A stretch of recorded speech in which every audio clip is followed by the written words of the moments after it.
The topic for today is I'm going to talk about the weapons in the Bible. Okay, and as if you have read from Genesis to Revelation, there are so many wars that happen in the Bible, and so many times the Jesus and even the prophets, whenever they wrote books, there's a lot of reference. There are a lot of mentions of war and weapons and sword. Okay, now just to give you a statistic, I didn't do the research. Okay, let me be honest. I just went onto Google, and yes, Google, you can get a lot of information.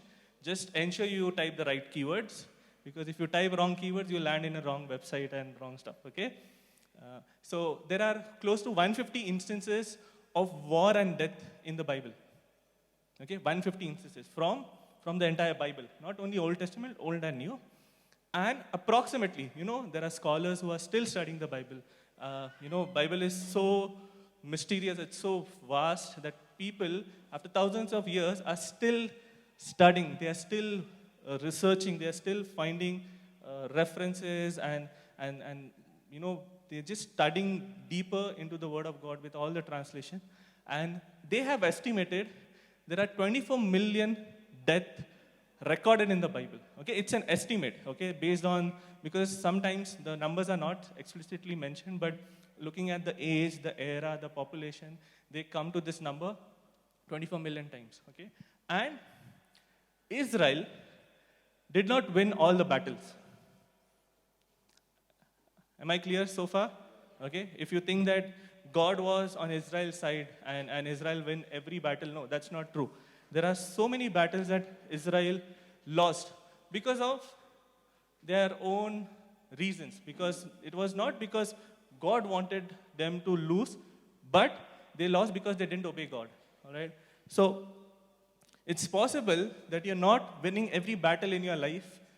It's not because God failed. It's not because God doesn't want you to win that battle. It's because there's something you and I have missed in obeying.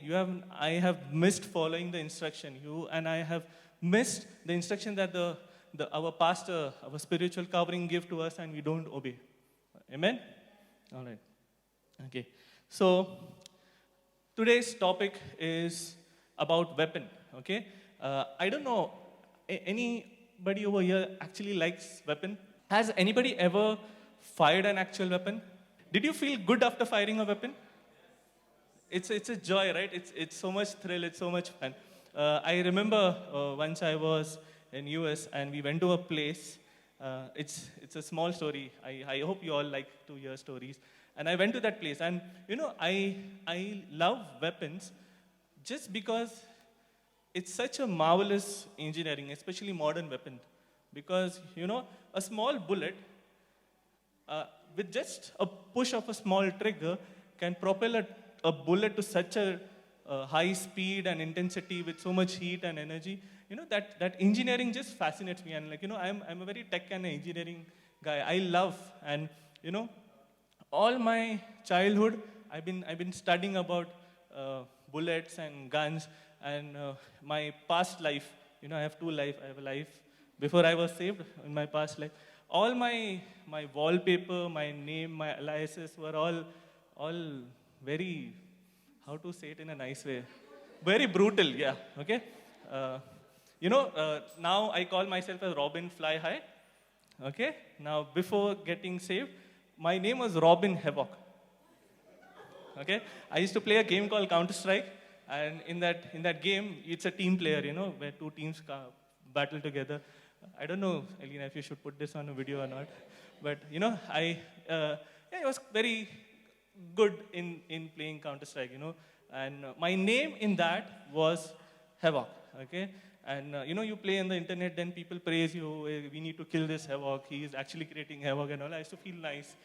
And then one day a man of God, I used to email pastors, okay, worship leaders, and whenever event used to happen, when we used to do gospel event, with an email address, robinhavoc@gmail.com. Then one day one man of God nicely emailed it to me, what do you mean by havoc? And I explained to him nicely because I was proud about it. And like, this is what it means. I play games. And I was very immature. Okay, I don't know how to talk. And, I just write a very beautifully ungrammar English mail to him. And he replied to me, he's like, yeah, I agree. You are called to create havoc in the kingdom of God, okay? But you're not havoc in this world, okay? What you name yourself, you will identify with that, okay? There's a beautiful saying somebody said on Instagram. I just, I watch stories.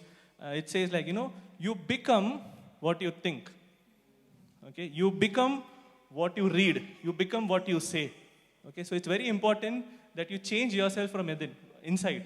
You can dress your best in the best suit, but inside of you, it's all garbage, okay?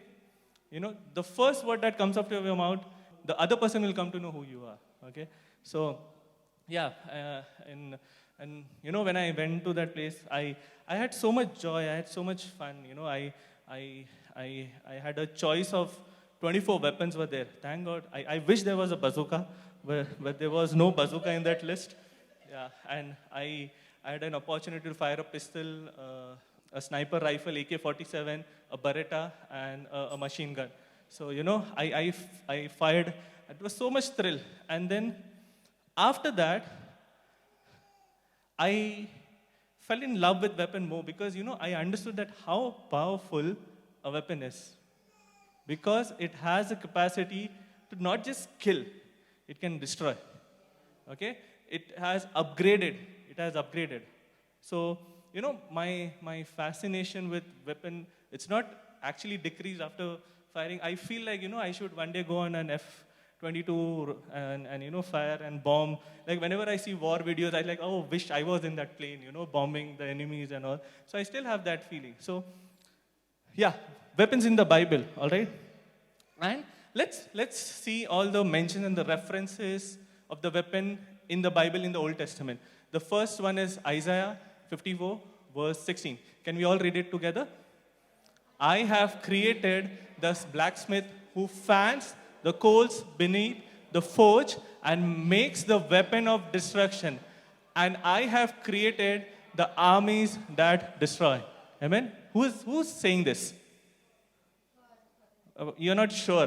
There's two very low voice. Have you not read Isaiah 54? It's a beautiful chapter. Yeah, but who's saying this?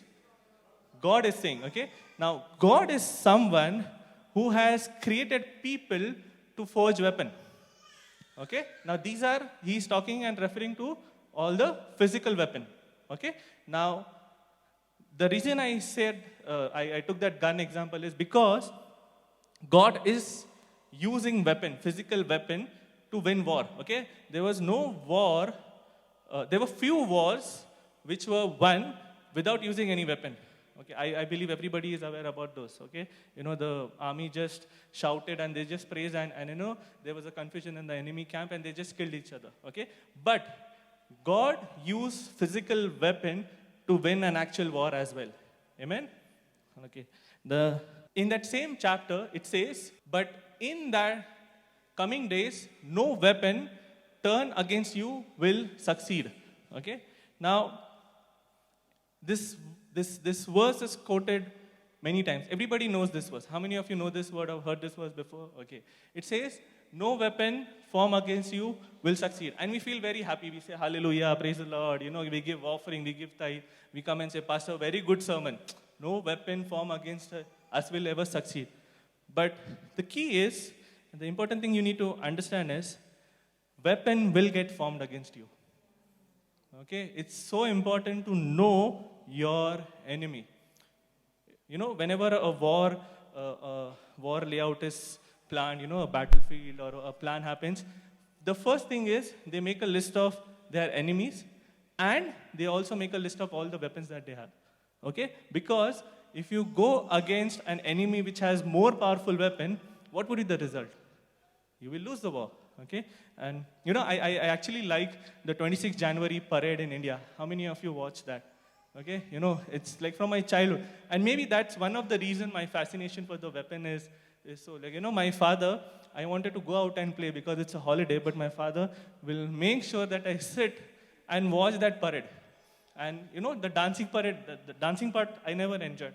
But whenever they come and they show all the weapons, the tank, the missiles and all, that I was so fascinated. It just, it just used to give me joy. Okay? And then I used to ask my father, why do they show that we have so much weapon? So my father used to say, they only show very little. They don't show all the weapon. And one reason they show their strength to the neighboring countries that, hey, if you come and mess with us, we have these, which we are showing to you, but we also have something hidden. Okay, so it was just a showcase of strength and power of our country, India. And, I used to just love. But as a Christian, as children of God, yes, God's protection would be there over your life. Okay, He is there. He will guide you. He will cover you under your wings. But at the same time, it is very important for you to know and understand that weapon will be formed against you. Amen? Right. So, it's if you see the Old Testament, there are so many references of war and weapon, but all of a sudden, things drastically shifted in the New Testament. Okay? And the first instance is when Jesus started teaching on the mountain, and in Matthew he mentioned, like, if somebody comes and hits you on your right cheek, what you should do, you should show your left cheek as well. And then, there's the entire theory around that. What if somebody hits on the left? What, you should give it back? Okay, people ask those questions. But then I started studying, and I realized, like, why Jesus came, and he's like, if we have to follow, it's a commandment, right? Everybody agree it's a commandment? Okay, now if it's a commandment, then what we will do with all the weapons that we have? Okay, what we will do? Okay, there's one more verse in Matthew 26:52. This happens when Judas brings the Roman army to capture Jesus, and Peter, the great Peter, he takes out the sword, and he all of a sudden cuts the ear of the soldier. I think his name was Malchus. And this is what Jesus said. Put away your sword. Jesus told them, those who use the sword will die by the sword. Okay? Does this ring a bell? So Jesus is telling, if you use sword, you will die by the sword. And in the Old Testament, people are just using weapons and sword. You know why? Because Jesus is there in the Old Testament. Does anybody have a doubt? From Genesis to Malachi, you will find Jesus, the presence and the reference of Jesus. The prophet kept mentioning the coming of the Messiah, but he had not fully manifested. Okay? How blessed is this generation where we saw Jesus manifested. Okay? Now, and this is when Jesus came, he said to us, like, if somebody hits you, don't give it back. Okay? And this generation is like, I will give it back to him. Okay? And second thing he said, put away your sword, because those who live by the sword, or those who use the sword, will die by the sword. Okay? But we are still into a warfare. How many of you believe? Yeah. Okay? Now, I'm going to give you verse after verse about the weapons that Jesus was referring to, or Jesus was preparing his people. If you study New Testament, you will come to know that there is no mention of any war after Jesus. Okay? Because if we have to follow this two principle, we cannot go and kill and have war against people. And that is one reason the persecution increased all the way more. So what is persecution? Persecution is when somebody comes and harm you or hit you or kill you, and you don't do anything back. That's persecution. Am I right? But in the Old Testament, if Amalekites or Moabites or any neighboring king, they used to come, the Philistine, they used to come, we people gave it back, okay? And we did it the way God wanted us to do. We just destroyed, because that's what God specifically mentioned to all the kings, that you have to put everybody. There's a verse, it says, every creature that breathes, you have to put them to death. And they did it. Okay? But here's the manifestation of Jesus in this generation, and he gave this to us. Okay? So let's read Ephesians chapter 6, verse 12. Okay? Now, everybody agree that we are in a war. Okay? And the verse says, "For we are not fighting against flesh and blood, but against every rulers and authorities of the unseen one." Now, what are these unseen one? The spiritual realm. What else? Demons. Okay, good. This church knows their enemy. Okay, it's so important to know your enemy. All right. Next slide. And against mighty power in this dark world, and against evil spirit in the heavenly places. All right. So we need to understand that right now we are at a war, but we cannot go ahead with the weapons that is physically available to us in this world. We have to have weapons that can fight the way they fight against us. Okay? I believe everybody here must have been attacked, or been some way or the other challenged by the enemy. Did the enemy come with a sword or a bullet or a gun or a bulldozer or F-22? No. We all know. Okay? We all know. So it's very important that you know your enemy and you know the weapons of your enemy. Amen? All right. Now, the next verse. It says, a very famous Bible portion, and I believe everybody has read about this Bible portion. Okay? We're going to quickly read it all together from verse 13 to 17 onwards. 1, 2, 3, go. "Therefore, put on every piece of God's armor, so you will be able to resist the enemy in the time of evil. Then, after the battle, you will still be standing firm. Stand your ground, putting on the belt of truth and the body armor of God's righteousness. Shoes, put on the piece that comes from the good news, so that you will be fully prepared. In addition to all of this, hold up the shield of faith to stop the fiery arrows of the devil. Put on salvation as your helmet, and take the sword of your spirit, which is the word of God." Amen? All right. So everybody knows the scriptures. I've just summarized it on the next screen. The armor of God. What is the armor of God? The belt, which represents the truth. Okay? It's very important. Jesus mentioned truth to be the first. And we are living in such a generation where it's so easy for people to lie.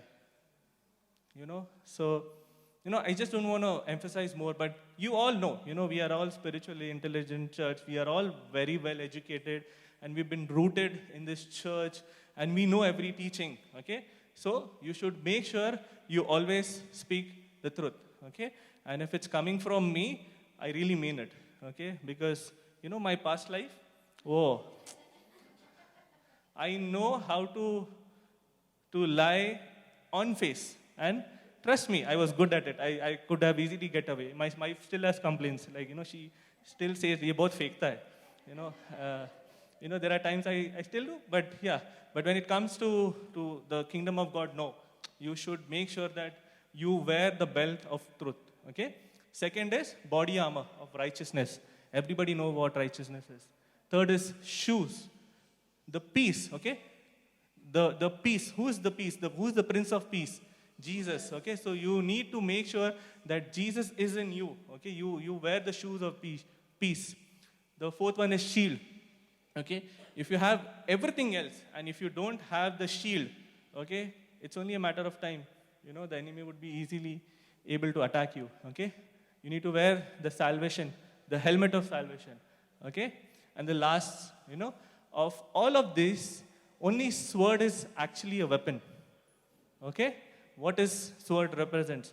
The spirit, which is also the word of God. Amen. Okay? So, what is our weapon? The word of God. Okay? My question to you is, are we reading the word of God?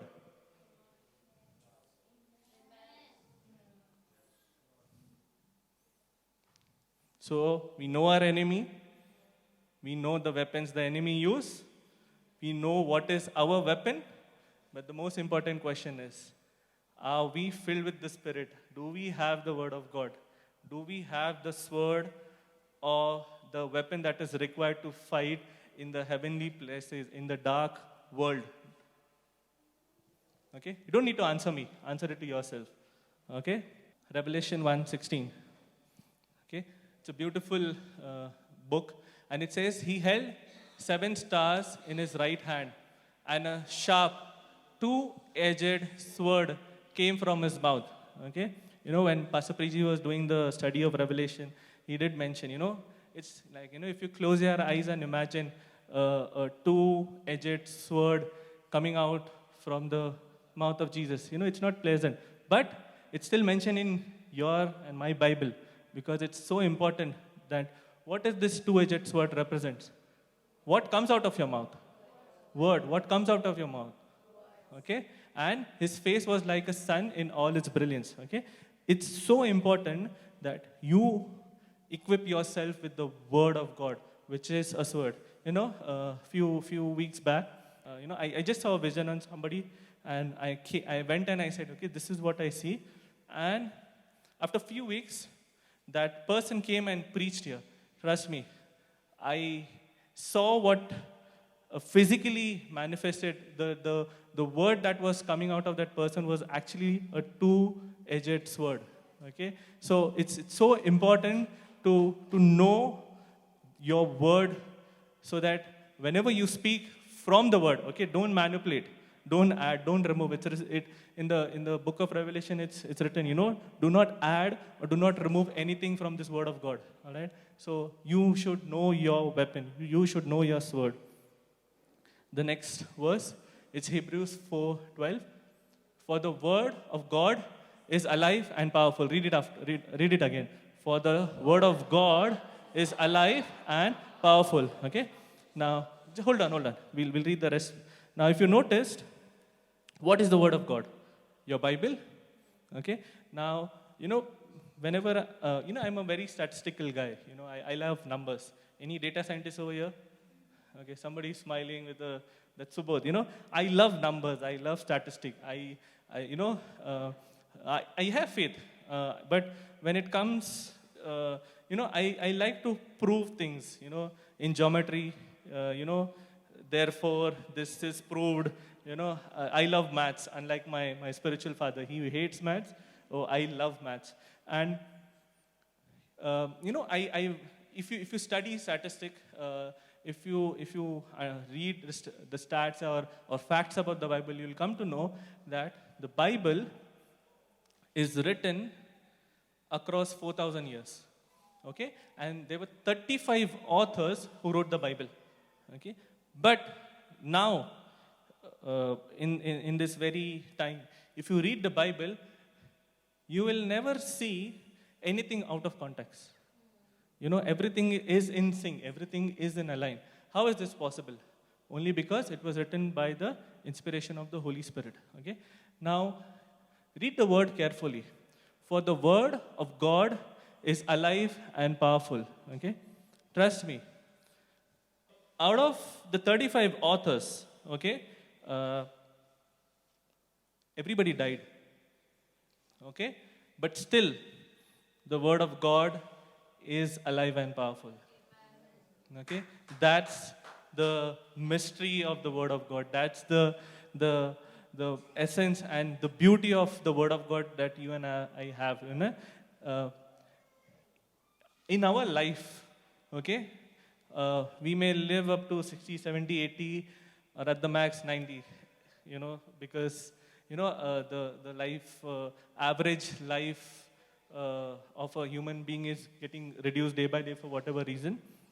It's our responsibility to make sure that our life, okay, should impact our future generation. Because even though if we are not here in this world, something that we do should carry on for our next generation. You know why? Because we are here because of our previous generation. Okay? There is somebody in your family, somebody in your forefather, somebody in your life, in your office, or somewhere out. Okay? Everybody has a different story. Somebody did what God asked them to do, and that is why we are here. Okay? So it's so important that we know the Word of God, which is alive and powerful, and we continue this. Okay? The Great Commission, which is mentioned in Matthew, we have to make sure that we are carriers of Word. Amen?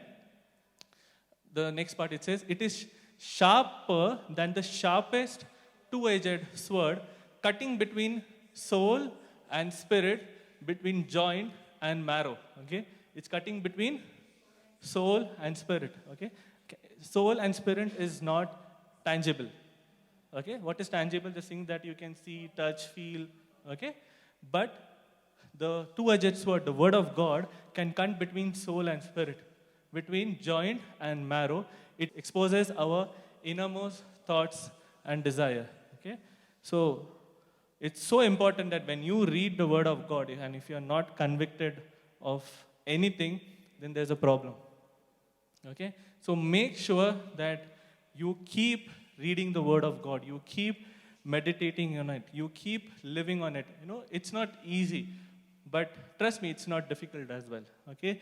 There are people, there are leaders. You have your pastors, you have your leaders, you have one another. So keep encouraging, keep praying, keep building each other. Okay? And that is why God created church, so that we can fellowship together.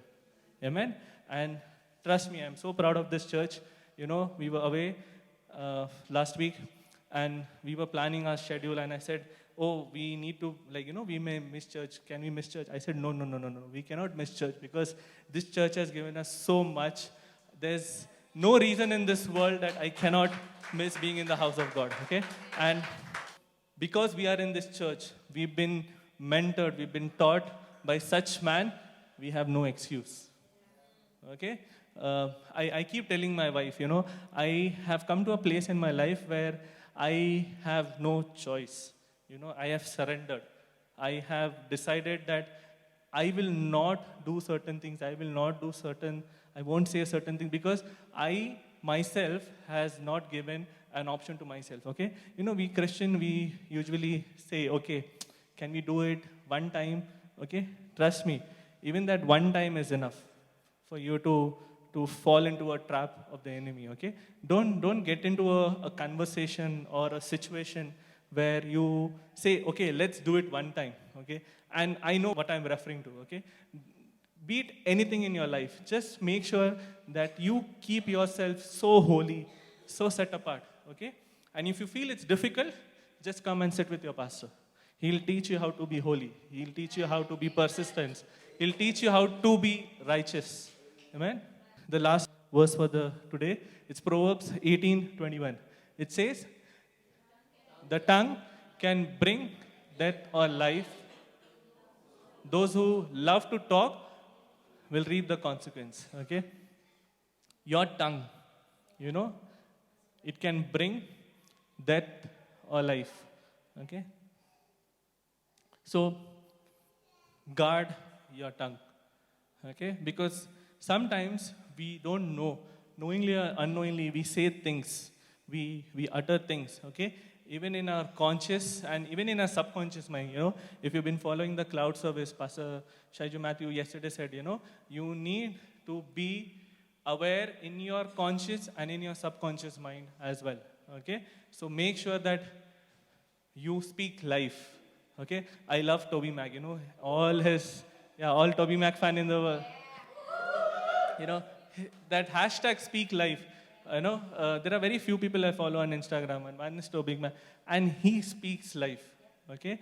And you and I are called to speak life. So make sure that you tame your tongue. There's a beautiful sermon by Pastor Vijay Bellola on YouTube, Tame Your Tongue. It's a beautiful sermon. Make sure that you go and listen. So I just want to conclude today's message with a question. What are your weapons now, after listening to me and bearing me for 45 minutes? Okay? Okay, your words, your silence. Okay, good. If you use your word wisely, you will have silence. Your word, what else? Tongue, yeah, words, same thing. Words. Word of God, same thing, yes. And, okay, I'll quickly give the answers. The first one is your worship. Okay, now, you know in the Old Testament there was a battle won. Why? Because they just worshipped. Okay, why the wall of Jericho fell down? Okay, because they just shouted the name of Jehovah, and the the entire wall fell down, and there was no stone on top of another stone. So your worship is your weapon, and there's a beautiful song also. Pastor Kachi keeps singing, "Your worship is your weapon. This is how I win my battle." Okay, so your worship. Second is your words, like you all said, your words. The third thing is your prayer. Okay, we are in a season of spiritual warfare. Okay, and when you intercede for people, you are using the most powerful weapon that you have. Okay, the next is your giving.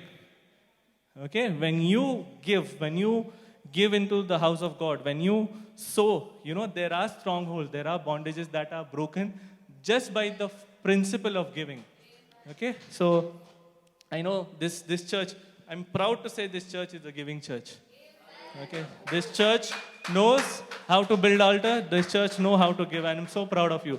I can testify.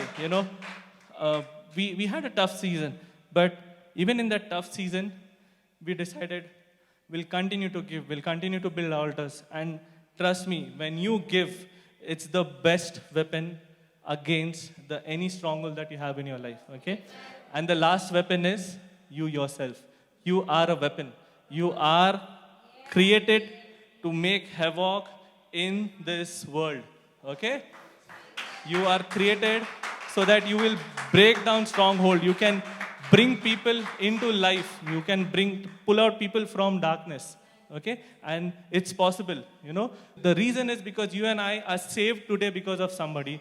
It's our responsibility to continue the legacy. Amen? Okay? Now, the last point. Okay? And promise, this is the last point. You know how weapons are forged? Okay? They are forged by fire. And my father is right now talking about fire. Okay? So, if you feel that you are going through a fire, trust God and trust the process. You will come out as a mighty weapon in the kingdom of God. Because if you see, the first verse I mentioned from Isaiah, God said that, I created blacksmith, I fan the coal, I make sure that the fire is burning and hot, and from that a sword is built. Okay? And if you've seen the process of making the sword, the hotter the iron becomes, okay, the stronger the shield is. Okay? It's not like only the shape matters, okay? Only the edges matter, because if you don't heat the iron enough, the sword will not become strong. Okay? And it's good to know that you are a weapon. Okay? But you would be tested by fire. You would go through fire. And when you go through fire, when you come out of the other side, you will be such a mighty and powerful weapon in the kingdom of God that when you speak, things will happen. When you prophesy, it will come to pass. Okay? When you speak life in people's situation or circumstances, it will happen. And when you say something to be resurrected in their life, it will happen, because the word of God has the resurrection power, because Jesus paid it all on that cross. Okay? And if you believe, it will happen in your life. Okay? We've been hearing stories of revival. That has been sharing about all the revivals. Now, the only question that I ask and I pray and I plead to God is, Lord, if it happened back then, let it happen again. Amen. All right. Now, let's worship with this understanding that you are a weapon, that God has called you to be a warrior in the kingdom of God. Okay? So don't get afraid whenever there's a message put out that there's a spiritual warfare, you have to do spiritual warfare. Start equipping yourself, start preparing yourself, okay? And don't worry when you've been tested with fire. Okay? Because if you trust God, the process will make you strong. Amen. Can we all rise up on our feet?